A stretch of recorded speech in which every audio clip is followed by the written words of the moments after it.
Welcome to the Scenario Podcast, your guide to mental health and well-being. Each episode, we uncover practical tools, discuss expert insights, and explore how supplements can transform your mental health journey. Get ready to learn, grow, and thrive with us. Welcome to the Deep Dive. It's really fantastic to have you with us today. We're about to plunge into something that, well, I suspect many of us have felt, even if we didn't quite have a clear name for it. You know that feeling when your mind just feels a bit fuzzy?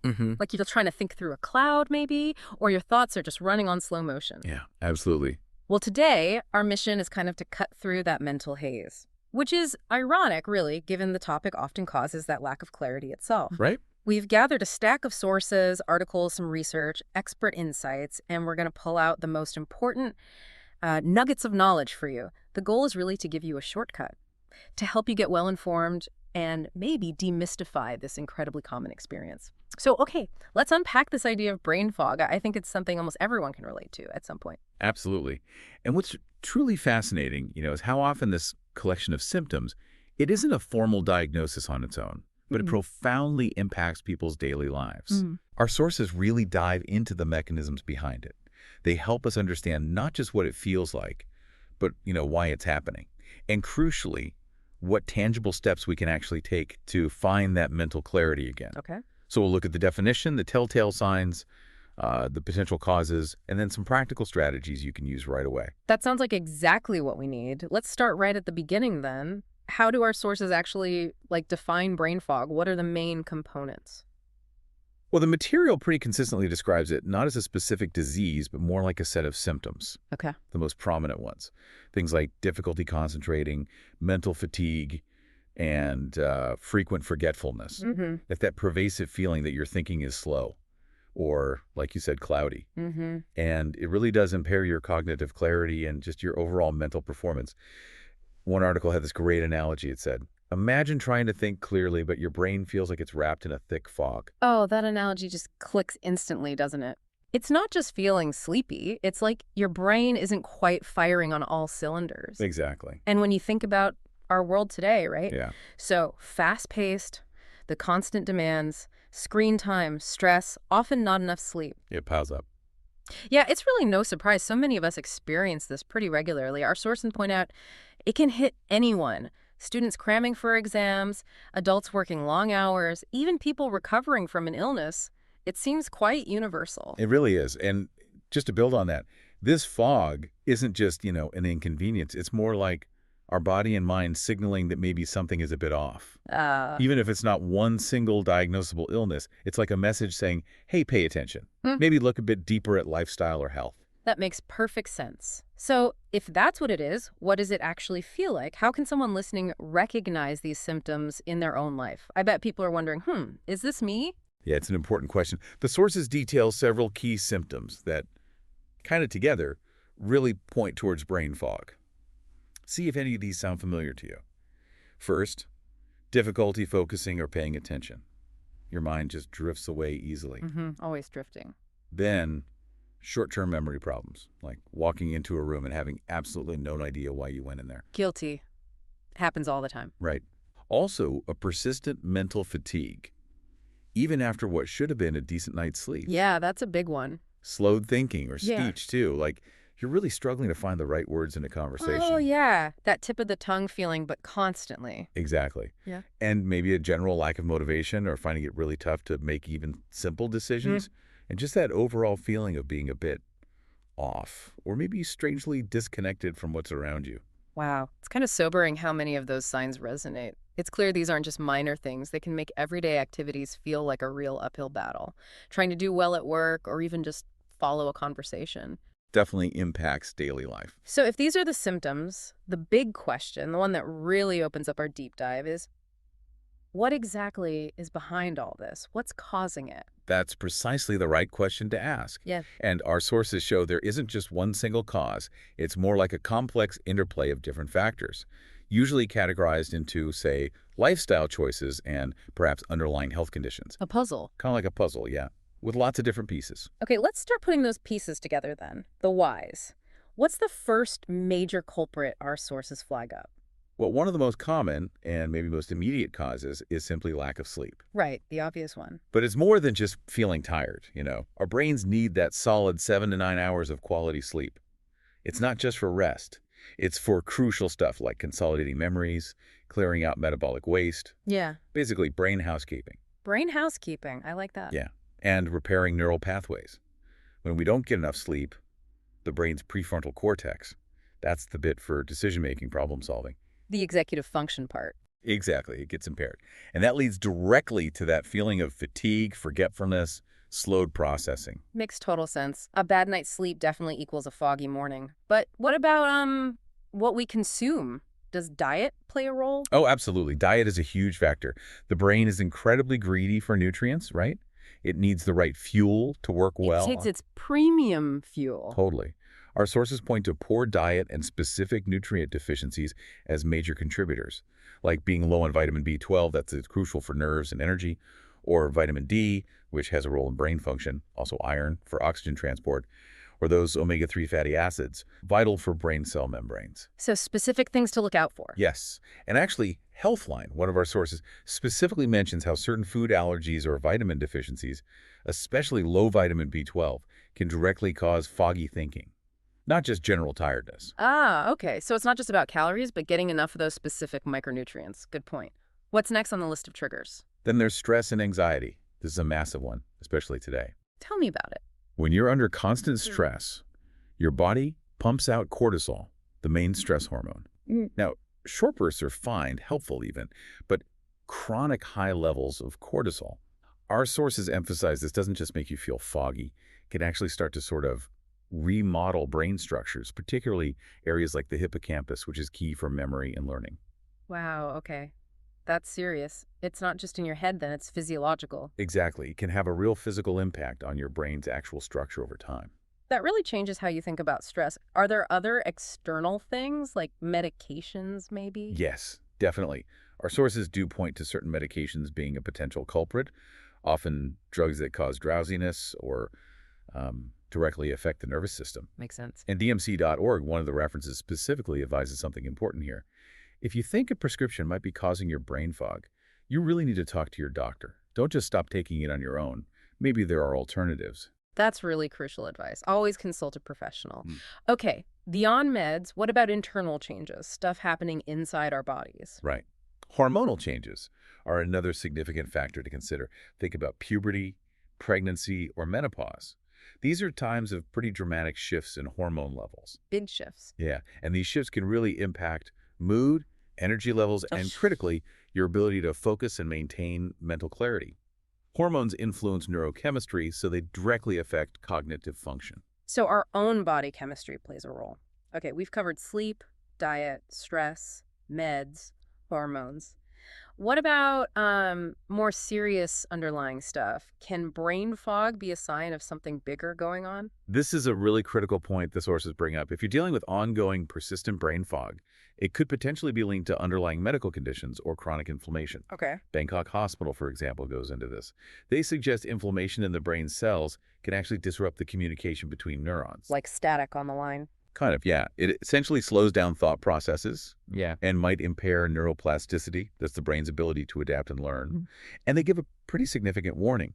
If that kind of inflammation isn't addressed, it could potentially increase the risk for serious diseases down the line, like Parkinson's or diabetes. Wow, that's quite sobering. It really drives home that persistent brain fog shouldn't just be brushed off. Definitely not. It underscores why it needs attention. Okay, what about something almost all of us are guilty of these days? Screens. Yes.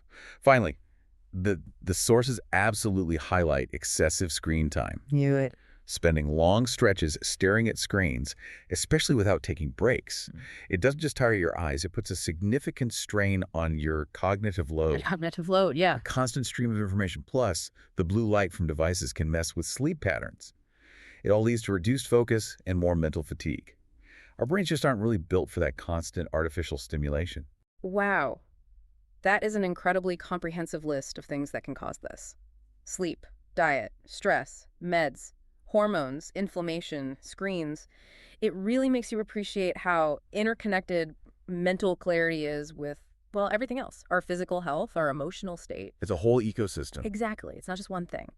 So, okay, knowing all these potential causes, it might feel a bit overwhelming. But the good news, right? According to our sources, there's usually a path back to feeling sharper. Precisely. And this next part is all about those actionable steps. Targeted lifestyle tweaks, healthy habits, things that can really help restore mental clarity. Good. Let's hear them. First and foremost, probably no surprise. Improving sleep habits is absolutely key. The recommendation is consistent across the research. Aim for 7 to 9 hours of quality sleep each night. Quality being the key word there. Exactly. And that means having a consistent sleep schedule, yes, even on weekends. The hard part. And creating a good sleep environment. Quiet, dark, cool. And crucially, minimize screen time for at least an hour before bed. That blue light really can interfere with melatonin. Right. The pre-sleep routine matters just as much as the hours. Okay, what about fueling the brain? Spot on. Second, eating brain-boosting foods makes a huge difference. A balanced diet is key. Think leafy greens like spinach, fatty fish like salmon for those omega-3s we mentioned, eggs, lean meats, lots of colorful fruits and vegetables, whole grains. These give the brain the essential nutrients it needs. And specifically, making sure you get enough vitamin B12, vitamin D, and iron is really emphasized. That ties right back to the deficiency causes. Makes perfect sense. Proactive nourishment. Okay, how do we tackle that big stress factor? Managing stress is vital, especially given its impact on cortisol. The sources suggest incorporating practical stress-reducing activities into your daily life. It doesn't have to be complicated. Maybe meditation or just some deep breathing exercises. Yoga can be great, even journaling or just talking things through with someone you trust. Simple things. Simple, but powerful tools for lowering those cortisol levels and helping clear your head. And physical activity. Does moving our bodies help our minds too? Absolutely. Getting regular exercise is another really powerful tool, specifically for cognitive health. Physical activity boosts blood flow to the brain, more oxygen, more nutrients. Right. And this directly supports better memory, concentration, overall cognitive function. And the good news, you don't need to run a marathon.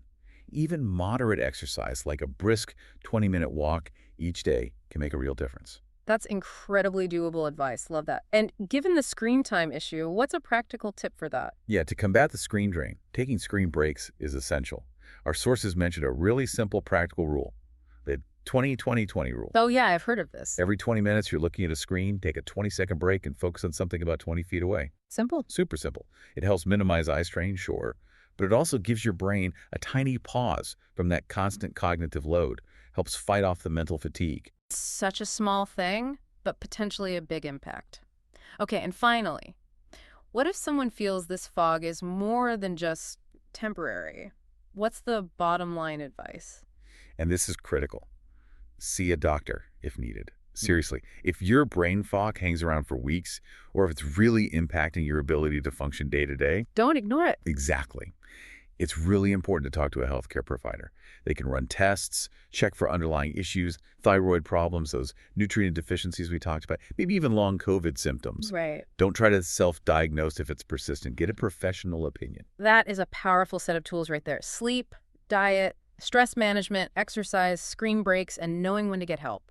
It really seems like simple, consistent changes can make a genuine difference in clearing that mental haze. They really can. But, even with all this great info, I bet some common questions still linger for people listening. Oh, I'm sure they certainly do. Yeah. One question that pops up a lot is brain fog basically the same as just being tired? Good question. And while they might feel similar, the research is clear they're not quite the same thing. Tiredness usually gets better with some rest, right? Mm-hmm. But brain fog includes those distinct cognitive problems, poor concentration, forgetfulness, slow thinking that can stick around even after you've had enough sleep. It's more than just physical exhaustion. It feels like a mental impairment.